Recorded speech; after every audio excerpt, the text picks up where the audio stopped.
And you have both of those. Your notion, I think, coexistence theory, right, is that both of those like exist in parallel. And I believe in the video you made for the theories of everything competition, you Mm. talk a little bit about the necessity of introducing consciousness as a way of mediating between the two, um, as a way of, I guess I think you call it paradoxical awareness of the parallel, right?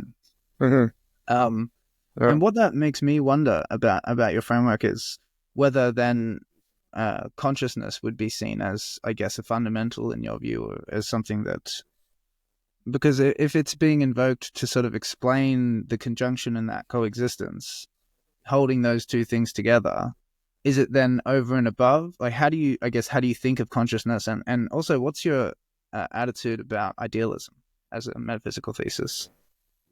So uh, I view paradoxism as a transcendental um, philosophy, meaning that, yeah, it would fall under the category of idealism.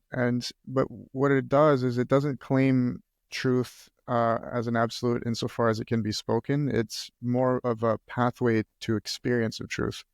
So, when it comes to consciousness, it is axiomatic insofar as, you know,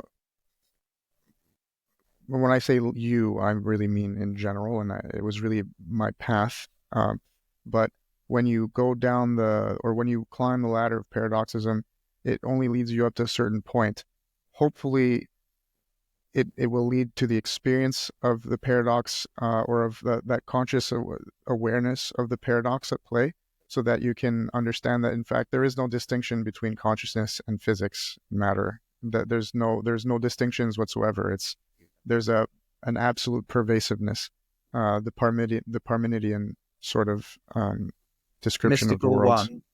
Yes, there you go.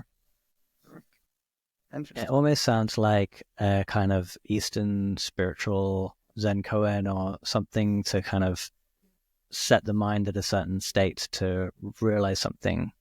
Is that Yes, that's exactly it. But for brainiacs like us, for people who can't accept reality without rigorous logical search, and yeah, so not for most people, I wouldn't say. No. It just confuses most people. Like, what is this? Uh,